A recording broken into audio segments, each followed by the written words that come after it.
UFC on Fox 22 goes down this Saturday from our own backyard in Sacramento at the brand new Golden One Center. And if you can't catch it in person, make sure you catch it live on Fox. Fighting in your main event, Michelle the Karate Hottie Waterson takes on none other than this lady, Paige 12 Gauge VanZant. How are you doing today, Paige? Hey, I'm doing good. Thanks for having me. Of course. Now, how did you feel when you found out, like, through social media that you were actually the main event for this card? Oh, I was stoked, especially to be the main event in Sacramento. You know, it's such a big deal being able to fight in front of so many fans because I just have so many fans and a lot of support out here.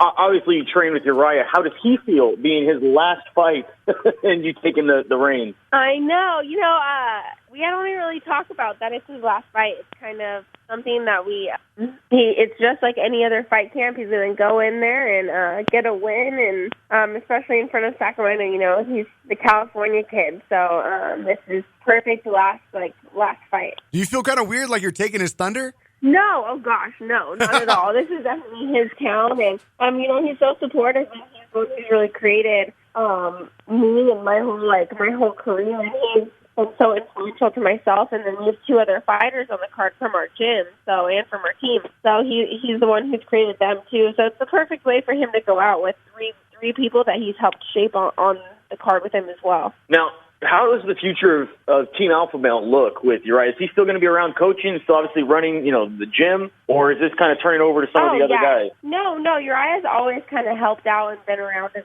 somewhat of a coaching system. Now I think he's going to be able to step up a lot more, that he won't be in a fight camp. He's really going to step up as a coach, and I love that because he has so much to offer and so much knowledge. Who is doing the striking up there now? Right now we have Justin Buckles for Muay Thai and the MMA classes, and we have Joey Rodriguez for boxing. Has the dust kind of settled with the whole, like, TJ Dillashaw thing that went down? Oh, yeah, no, that settled a while ago. And a lot of that was just on social media. There wasn't really anything going on in the gym. It was a lot of it was just media. Okay.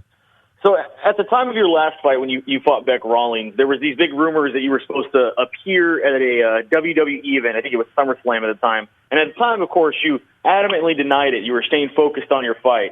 Now that after the fight's done and over with, was there any truth to that at all, that you were possibly going to do it but then changed your mind to focus on the fight? Yeah, you know, there was actually a few opportunities that I turned down to focus on that fight. I also had a movie offer, and I turned down the movie so I could focus on that fight and winning that fight and that whole fight camp. So I really focus on the thing that's in front of me, and I know how to balance my life so it's not too chaotic, and pick what I need to do first, and I'll always have more movie opportunities later. Can you tell us what that movie offer was? Yeah, it was the Kickboxer movie, the remake with Jean-Claude Van Damme. I was hoping it was another Fast and Furious movie.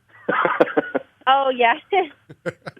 Well, speaking of movies, you said that you'd be down to play like a superhero character. Where would you want to play, like the Marvel Cinematic Universe? Oh, gosh, I don't know. I would love to be a superhero, or maybe even like a super villain. So it'd be like something different for me that I'm totally not.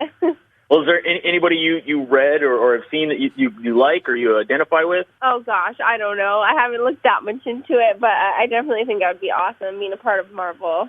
I could see you as like Spider-Girl, maybe. That could work. That would be cool. Yeah, the new Spider-Girl Gwen Stacy would be pretty sweet. Yeah, they're doing the new Spider-Man signed on for 6 movies. I think you could probably squeeze into one of those.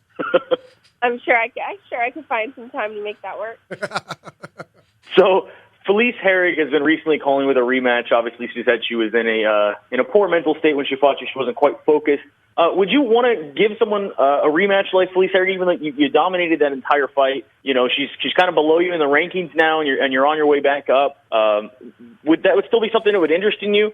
You know, I have plenty of other people that I can fight first. And I can fight whoever the UFC gives me and whoever the UFC wants me to fight, really. I'm not in the business of calling people out, and I've had every single one of my opponents ask for a rematch, so it's nothing new. On the flip side of that, would you like to avenge your loss to Tisha Torres? Obviously, she's a little bit higher ranked for you, so that would make a little more sense. You know, maybe eventually once I don't know if the UFC wants me to fight that fight, I will. Speaking of all these fights that you could possibly have, there was a bit of an altercation with you and Ronda Rousey, and you said that you would fight her at a catchweight. Would you still be open to that? Oh, gosh. You know, see, the media just loves to twist things. You know, how fun. You know what? I would fight anybody for the right amount of money. I would McGregor. Wait, but you're not answering if you would fight Ronda Rousey. Sure. Yeah, sure. Let's fine. 125. Let's do it. At 125? All right, we're going to make this happen now. We had you on before. We asked you if you were Team Bear or Team Pterodactyl and who would win in a fight for that one. And I can't remember what team you were on. Dodge, do you remember what team she was? Pterodactyl, I believe. Team Pterodactyl. So we got Paige VanZant, Team Pterodactyl. We got to ask you a completely different question this time around. So Dodge, go ahead, man. All right. Paige, if you had to be stuck for 6 hours, would you rather be stuck in an elevator or on a ski lift? Ski lift. No elevator, because the ski lift is cold. So the elevator, even though it's all enclosed, it wouldn't bother you? No, it wouldn't bother me at all. I couldn't do it. I couldn't hang. I would freak out. What if you got stuck in there with Joey? I would be freaking out, man. Oh, well. Freaking out. Right on, Paige. Well, best of luck to you this Saturday. Again, it's going down UFC on Fox 22, happening in our own backyard of Sacramento at the brand new Golden One Center. And fighting in your main event, the woman that we just interviewed going up against Michelle, the Karate Hottie Waterson. It is none other than Paige VanZant. Paige, best of luck to you this weekend, and thank you so much for being on the show. Yep, thank you.